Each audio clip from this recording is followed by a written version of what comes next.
Well, we're all mic'd up here at KATC. I'm joined here by ESPN 1420's program director, Scott Prather. We are talking Pelicans. Pelicans basketball in the postseason. We've gone back to, what, 2015? It's been a couple years. Not a rich history in the postseason, but hopefully that can change this year. What does this mean to the city to get back to playing postseason basketball this time of year? I think the New Orleans loves a winner. And if you look at the final game against San Antonio, if you look at some of their playoff games in years past, they really packed the blender for those games. And I think the unexpectedness of kind of this ride to the postseason this year after the Boogie Cousins injury, it's just been, unexpected success. I think fan bases really just have a lot more fun with the ride, whereas if you're expected to win and then it happens, it's fun, but it's just not a surprise, not quite as fun, if you will. Pelicans were hot at the end of the year. Portland was kind of cold. How do you grade this matchup? Love it. If you're a Pelicans fan, there is no other matchup you'd want in the West. That doesn't guarantee you're going to win the series, but there's so many just ideal matchups in this series for New Orleans. If you were playing OKC or Utah or Golden State or Houston, I would say they have no shot, but I actually think they can win this series against Portland, and the big reason is the matchup. You already alluded to it earlier. The Cousins injury made this seem almost unlikely.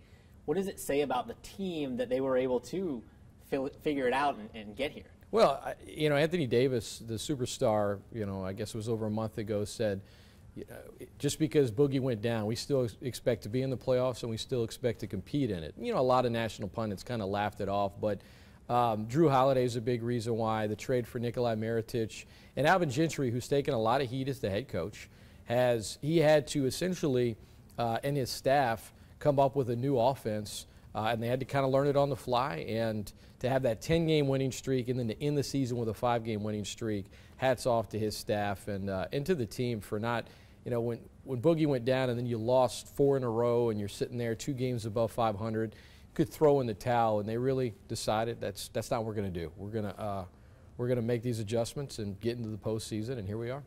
Let's play fill in the blank. If New Orleans does blank, the Pels win the series.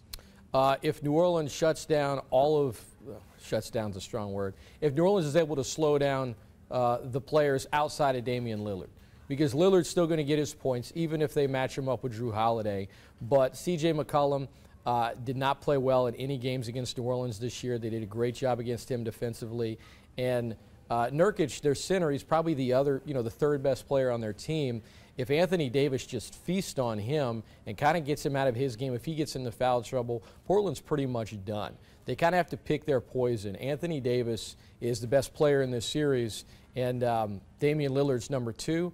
And if he gets his, that doesn't mean New Orleans is going to lose the series. It's about all those other guys on Portland. New Orleans should be afraid of blank. New Orleans should be afraid of a slow pace.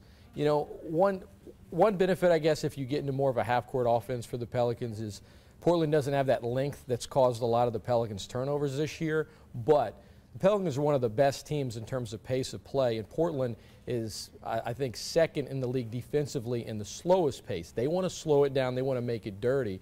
And if you do that, their interior presence, what they do in the paint, really gets nullified if you can pick up the pace and really just push, push, push. So I think for New Orleans, a very, very slow pace is going to be the enemy in this series. You really want to pick it up. Home playoff basketball in the Crescent City means blank. Means a sellout crowd, and it's not quite the Saints, but what it means is it means unique, right? There's not a long history since the Hornets, now Pelicans, moved to New Orleans of a lot of home playoff games. They've only been to the second round of the playoffs once, so you haven't had a lot of opportunities to really just get a nice riled up, a lot of happy liquids in the fan base and get them going and just get them going wild. So it's going to be a fun atmosphere and unique just because there's really not a lot of history to base it off of. You can hear Scott Prather on the Sports Gap and the Great Scott Show weekdays on 1420 ESPN. Scott, thanks for joining me. Thank you, Andrew.